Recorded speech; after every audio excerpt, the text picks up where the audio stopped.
Hey friends, this is Jennifer Terry and welcome to another Philippine travel update. In this video, in today's update, we'll talk about what has been going on with regards to OFWs, about the green lanes, the reopening of the Philippines to foreign tourists, and other stuff. Alright, let's go ahead with OFW. So it's been everywhere, you know.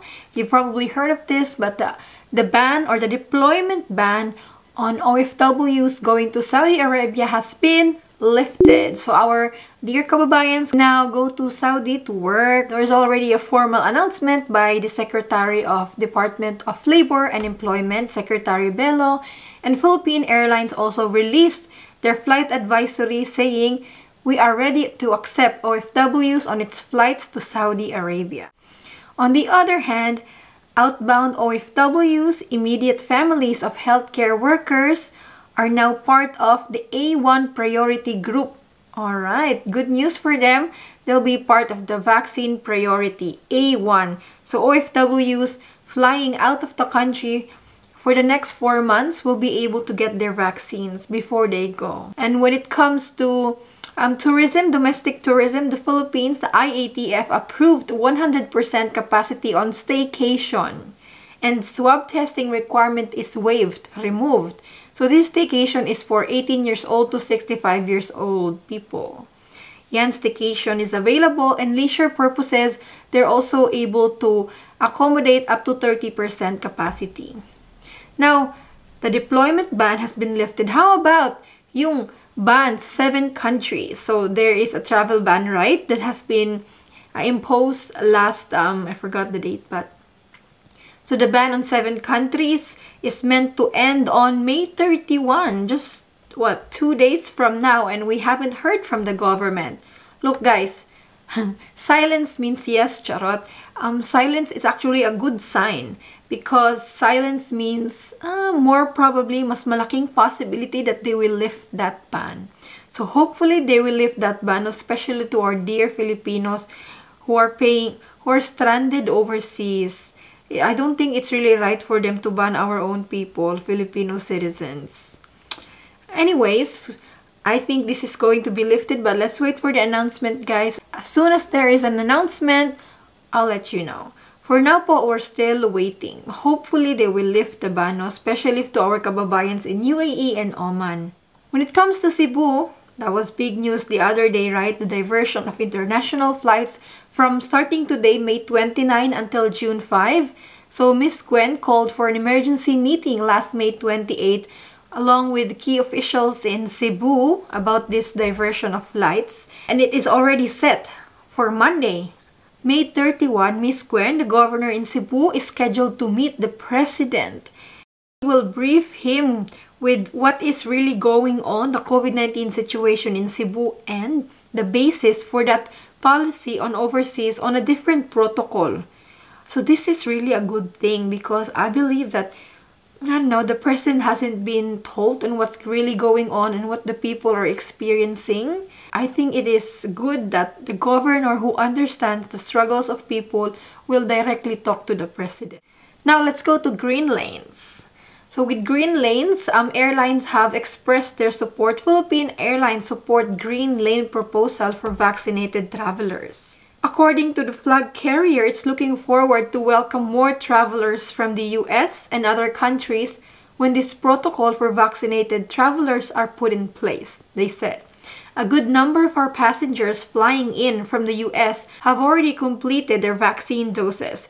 We could welcome more travelers from the US and other countries with favorable epidemiological situations such as Singapore, Australia, Israel, and Korea. Yes, some countries have very low COVID numbers, largely COVID-free. They're very low risk. And countries like Israel have fully vaccinated majority of their people. Low-cost airlines, Philippine AirAsia, has also expressed their support. But they said, while we strongly believe that easing the restrictions among fully vaccinated individuals is the key to reboosting tourism, there must be no room for complacency. Industry partners and all stakeholders must proactively monitor and observe established health and safety protocols. And aside from different airlines, other groups and stakeholders also expressed their support, including Presidential Advisor on Entrepreneurship, Joey Concepcion, and the Boracay Chamber of Commerce and Industry. They said there has to be a standardization in health protocols, which is the key to winning back tourism.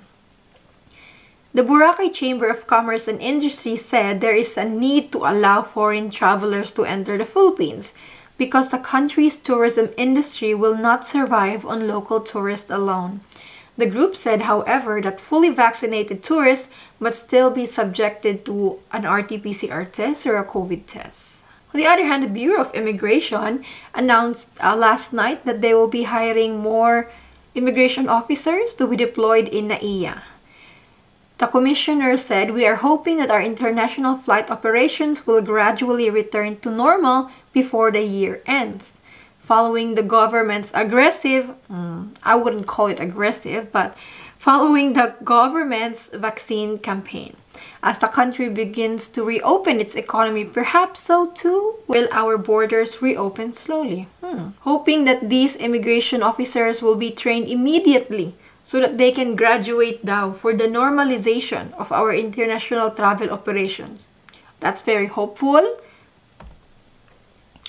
So these airlines, immigration, there's some positive sign there. However, a senator is not supportive of opening the country to foreign tourists. This Senator, Nancy Binay, who is also the chairman of the Tourism Committee, said, "Let's be realistic. Firstly, we are very far when it comes to system and safety nets in place compared to our neighboring countries like Hong Kong and Thailand. These countries are so much more advanced in terms of rate of vaccination, testing, and technology-driven contact tracing." She said the Philippines can only open its borders once the system is working fully. At the moment, we need to focus on domestic tourism pa daw. However, she's supportive of this shortened quarantine for fully vaccinated Filipinos and balikbayans. She believes that the shortened quarantine period may be adopted as long as these are coordinated with the authorities. But the entry of foreign tourists is a different issue. So if you look at the vaccination rate of the Philippines, we have vaccinated 1% of our population.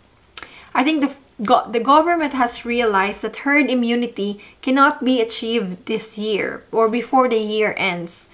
So the government has adjusted their goals. Instead of herd immunity, we're now aiming for population protection, in which we can vaccinate at least 50 million people. So with our vaccination rate, it will take us 2023 before we can achieve herd immunity. But hey, we don't have to wait for herd immunity to be achieved so to reopen. I really think that, you know, like, we're made up of islands. We can vaccinate an island and just let foreign tourists go to that island, like what they do in Phuket, like a sandbox. Vaccinate that whole island and let tourists come in that island. Let tourism happen there. We have the advantage because we're made up of different islands. We have beautiful islands, diba? Anyways, so that's what's going on, guys. Nothing has really been decided about green lanes. Wala pa pong desisyon. Wala pa yung quarantine. So the quarantine as of now for fully vaccinated travelers is still the same. It's still 10 days. I'll see you guys in another video. Don't forget to like this video, subscribe to the channel, and God bless you all. Stay safe and safe travels for those flying soon. Bye!